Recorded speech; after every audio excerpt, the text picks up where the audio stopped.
Hola, buen día. Seguimos ahora nuestro estudio de Pnine Alajá Tefilá. ¿Ok? Así como empezamos en la semana pasada.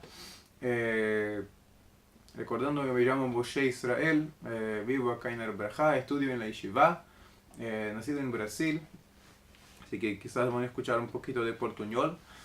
El estudio de Tefilá empezamos en la semana pasada, vimos que el Rav Eliezer Medam explica que la reza es una expresión fundamental de la fe en Dios, porque el ser humano, a través de que siente sus carencias, busca acercarse a Dios pidiendo a Él que le complete.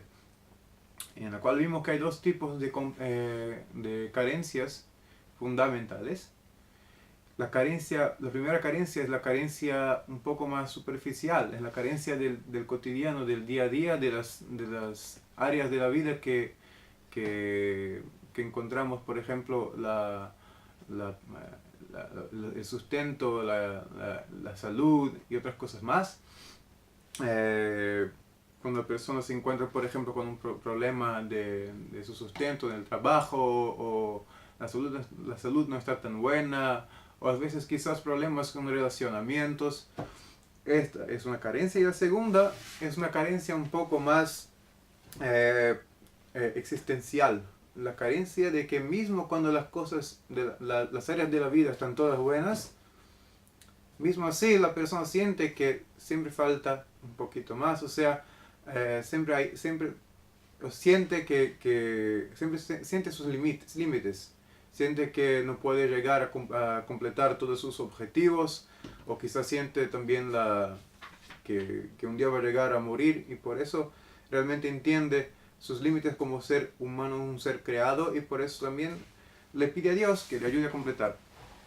Ahora vamos a ver un poquito de las plegarias de los patriarcas y los profetas. Explica el Rab. En el Tanaj aprendemos que cada vez que algunos de los patriarcas o profetas precisaron de ayuda, se dirigían a Dios en su plegaria. Abraham Avinu suplicó para que Sodoma no sea destruida. Hashem le respondió que a ver en la ciudad 10 justos, ésta se habría de salvar. Sin embargo, no habitaban en la ciudad 10 justos, y ésta fue destruida. O sea, vemos acá un ejemplo de la perashá de la semana, de Abraham Avinu, que hizo una tefilá, una plegaria, no personal, no para sí mismo, sino pidiendo a Dios por otra ciudad, por otro pueblo. Sigue el Rabbi, explica: nuestro patriarca Isaac y nuestra matriarca Rivka ansiaban concebir un niño, por lo que oraron a Hashem. Su pedido fue concedido y tuvieron a los gemelos Jacob y Esab. Nuestro patriarca Jacob le rezó a Hashem para que lo salve de la mano de su hermano Esab, quien venía a enfrentarlo al mando de 400 guerreros. Hashem escuchó su pedido, salvándole. O sea, vemos acá la tefilá de Yitzhak y de Jacob, que tienen un meimad, se puede decir que se conectan un poco más con la área de Clar Israel, de todo Am Israel, todo el pueblo de Israel. Yitzhak, que reza a Dios junto con Rivka, reza a Dios cada uno separadamente, pero rezan por un niño, por un hijo, para seguir la familia que va a ser, que es la familia que da que es el principio de Am Israel. Y Jacob, que se encuentra justo con se puede decir realmente la carencia existencial, el deseo de la muerte en el encuentro con su hermano, con Esav.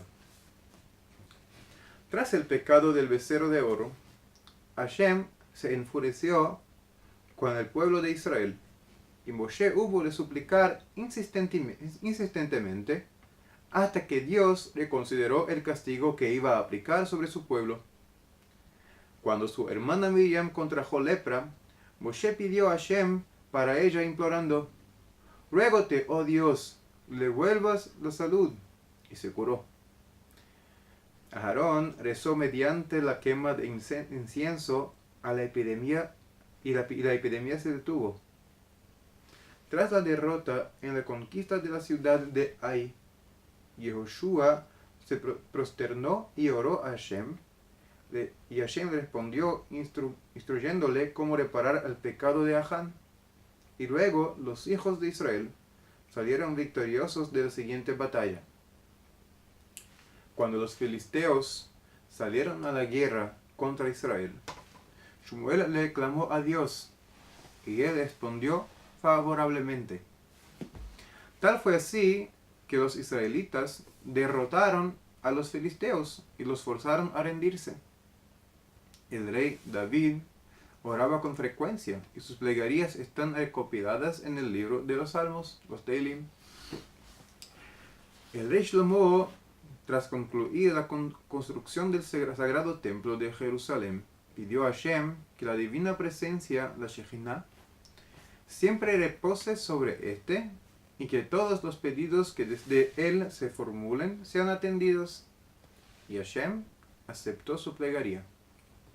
Cuando el profeta Eliyahu luchó contra los profetas del dios cananeo Baal, rezó pidiendo que descienda fuego del cielo, y su pedido fue atendido. Asimismo, cuando el profeta Elisha oró pidiéndole a Hashem que reviva al hijo de la Shunamita, este efectivamente revivió. De la misma forma, el rey Ezequías, en su lecho de muerte, oró a Hashem implorando por su vida y se curó. O sea, vemos ahora hicimos ahora un estudio, viendo también realmente cómo la plegaria tuvo lugar en las vidas de nuestros profetas desde Moshe Rabbeinu. Moshe Rabbeinu, que rezó por el pueblo, rezó por Miriam, pasando por Aarón, después por Yehoshua, Shmuel, el rey David, el rey Shlomo, y así va. Y vemos que realmente muchas veces las oraciones son en parte oraciones también por carencias más cotidianas, y en otro lado a veces hay las carencias realmente más existenciales que también tuvieron lugar acá. Una de las plegarias que marcó a todas las generaciones fue la de Haná, quien por largos años fue estéril y oraba con frecuencia en el tabernáculo en Shiloh, siendo la primera en dirigirse a Dios mediante el calificativo Hashem Tsevaot, Señor de los ejércitos. Finalmente, su ruego fue escuchado y dio a luz un hijo que sería de adulto el profeta Shmuel. O sea, vemos también acá una tefilá que es muy muy conocida.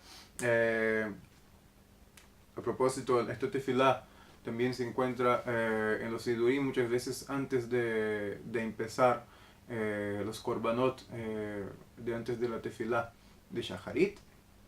La tefilá de Haná, que rezó tanto para tener un hijo, quería tanto tener un hijo, y también le prometió a Dios que el hijo sería para trabajarle a él.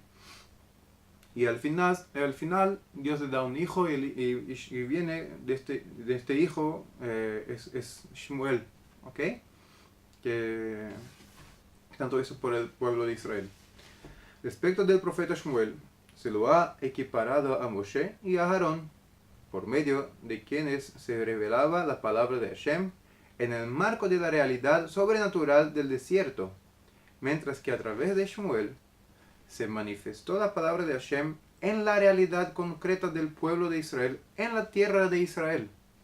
Consolidó a este y erigió la dinastía real de la casa de David, por cuyo intermedio sería construido el templo de Jerusalén. Dado que Shmuel poseía un alma tan exclesa y elevada, era difícil hacerla descender a la tierra, porque su madre, Haná, hubo de abundar en plegarias hasta que consiguió darle la luz. Tan potente fue su ruego que nuestros sabios de bendita memoria dedujeron del mismo numerosas leyes relativas al rezo. Ahora, lo que vemos acá es un yesod, una base muy muy importante.